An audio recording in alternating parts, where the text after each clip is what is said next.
Pemirsa, PT Pos Indonesia kembali mendapatkan amanah untuk penyaluran bantuan sosial dari pemerintah pusat dan pemerintah daerah. Adapun bantuan dari pemerintah pusat berupa PKH dan BPNT triwulan pertama di tahun 2023. Sedangkan bantuan tunai daerah salah satunya berupa BLT tunai bagi hasil cukai hasil tembakau. Pos Indonesia kembali dipercaya oleh pemerintah untuk menyalurkan bantuan sosial dari pemerintah pusat dan bantuan sosial dari pemerintah daerah. Seperti apa mekanisme penyaluran bantuan ini oleh PT Pos Indonesia yang merupakan salah satu divisi bisnis jasa keuangan, yaitu Fund Distribution, menjadi salah satu program unggulan di PT Pos Indonesia. Pos Corner kali ini saya bersama Direktur Bisnis Jasa Keuangan PT Pos Indonesia, Bapak Haris. Halo Pak Haris, salam sehat. Salam sehat, Mbak Febri. Iya, Pak Haris, di Ramadan ini Pos Indonesia diberi amanah untuk menyalurkan dua bantuan sekaligus ya Pak ya. Yang pertama bantuan dari pemerintah pusat, yaitu bantuan sembako dan PKH, dan juga ada bantuan sosial tunai dari pemerintah daerah. Nah, yang pertama saya akan menanyakan mengenai bantuan dari pemerintah pusat dari Kementerian Sosial, Pak. Seperti apa mekanisme penyaluran bantuan sosial berupa bantuan sembako dan PKH ini, Pak? Baik, jadi seperti tahun lalu, tahun ini kita diberi amanah kembali oleh negara melalui Kementerian Sosial Republik Indonesia untuk menyalurkan sembako dan PKH. Kalau ditanya tadi mekanisme masih sama, mekanisme dari penyaluran ini memang penyaluran ini kita berikan langsung kepada penerima, kemudian penerima dalam hal ini ke keluarga penerima manfaat tidak ada potongan dan sebagainya ya. Kemudian mekanisme yang kita lakukan masih sama, Mbak, dengan 3 pola. Kita bayarkan di kantor pos, kemudian kita mendatangi komunitas, dan khususnya penerima yang sakit, yang dalam kondisi difabel dan sebagainya, itu kita lakukan pengantaran. Itu jadi kita lakukan. Nah, untuk di triwulan pertama ini ya, kita memang diberi amanah. Sampai saat ini sudah ada sekitar 3,3 juta data ya, 3,3 juta data yang diberikan kepada PT Pos Indonesia, dan ini sudah mulai kita salurkan, terutama kita fokus ke daerah 83 kabupaten kota ya Mbak, itu yang kita sudah salurkan, dan hari ini saya diupdate sudah di posisi 2,9 juta penerima yang sudah kita salurkan. Bersamaan dengan libur Ramadan dan Idul Fitri, Pak.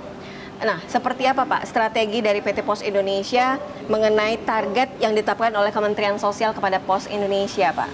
Ya, jadi memang kali ini menarik ya Mbak. Jadi apalagi kita tahu pemerintah sudah melakukan penyesuaian terkait dengan cuti bersama ya, hari kerja dan sebagainya, sehingga memang kita lakukan berbagai upaya tadi dengan menambah lokasi titik bayar, menambah memperpanjang waktu ya, kemudian kita buka di hari Sabtu dan Minggu ya, sehingga kita harapkan memang tidak hanya sebelum Lebaran kita sudah selesaikan, tapi sebelum penerima juga melakukan mudik Lebaran, sehingga memang target kita pada saat masyarakat yang mudik mereka sudah menerima bantuan sembako maupun PKH ini. Iya. Untuk Fund Distribution kali ini, adakah pembaruan dari teknologi, Pak? Kalau kita tahu kan dulu flashback sebelumnya bahwa memang penyalurannya ada proses geotaggingnya. Nah, pembaruan di teknologi yang dimiliki PT Pos Indonesia saat ini seperti apa, Pak? Karena itu kita betul-betul harus memastikan ya, bahasa sederhana itu misalnya tidak sembarangan. Jadi katakanlah siapapun yang dia foto atau objek apapun yang dia foto, aplikasi bisa nerima. Nah, kali ini tidak. Jadi kalau memang itu harus foto orang, berarti harus foto wajah orang yang ini. Kalau itu rumah, memang harus rumah gitu ya. Nah, ini yang kita terapkan dalam aplikasi yang terbaru dari PGT, Pak. Jadi betul, artificial intelligence. Jadi di aplikasi yang kita luncurkan untuk mulai tahun ini sudah menerapkan teknologi artificial intelligence, sehingga memang tidak sembarangan. Artinya pada saat orang mengambil bukan foto wajah, dia tidak secara aplikasi tidak bisa nerima gitu ya. Jadi memang betul-betul Kalau itu foto aja harus wajah orang gitu ya. Kemudian kalau itu rumah memang harus rumah. Memang harus sesuai dengan subjek yang akan Ya, difoto. Oke, Pak, beralih ke penyaluran bantuan langsung tunai daerah dari pemerintah Jawa Tengah. Kemarin kita berkunjung langsung ke Kudus ya Pak, untuk melihat langsung. Nah, seperti apa Pak kepercayaan yang didapat oleh PT Pos Indonesia untuk penyaluran bantuan bagi hasil cukai, hasil tembakau pemerintah Jawa Tengah Pak? Jadi bantuan ini sebenarnya begini Mbak, tidak hanya dialokasikan untuk provinsi, tapi juga ada kabupaten. Yang didapatkan oleh teman-teman di sini ini adalah alokasi untuk provinsi. Jadi Untuk provinsi Jawa Tengah memanfaatkan PT Pos Indonesia untuk menyalurkan bantuan dana bagi hasil cukai dan hasil tembakau tadi.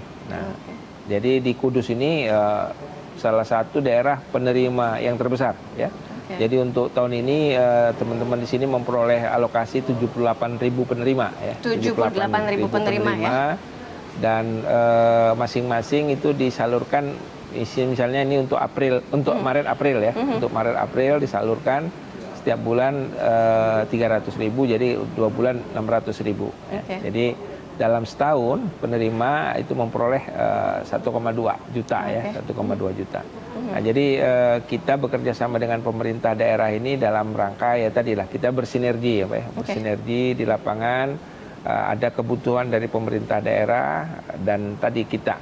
Karena memang beberapa kelemahan kita, beberapa kelebihan yang dimiliki oleh PT Pos Indonesia tadi selain memang bisa kita menyiapkan dashboard ya, yang tidak kalah pentingnya masalah waktu penyerahannya. Kalau kita lihat kemarin kita bisa datang ke tempat para bekerja ya, para buruh bekerja, sehingga win-win lah ya, bagi perusahaannya juga tidak terganggu ya, karena memang tidak mengganggu waktu mereka bekerja. Dari sisi kita, alhamdulillah kita juga terbantu karena tadi kita datang percepatan. Karena memang di satu titik kita bisa udah langsung menyalurkan sampai 1000-an penerima, danom dan sebagainya gitu. Jadi itu. Jadi secara administrasi, tepat waktu, tepat guna semuanya sudah bisa dilakukan oleh PT Pos Indonesia ya Pak Haris. Oke Pak Haris, terima kasih buat bincang-bincangnya di Pos Corner kali ini. Semoga apa yang menjadi harapan khususnya di bisnis fund distribution bisa tercapai oleh PT Pos Indonesia. Pemirsa, demikian Pos Corner kali ini. Kita akan berjumpa di Pos Corner berikutnya. Salam. Terima kasih ya Pak.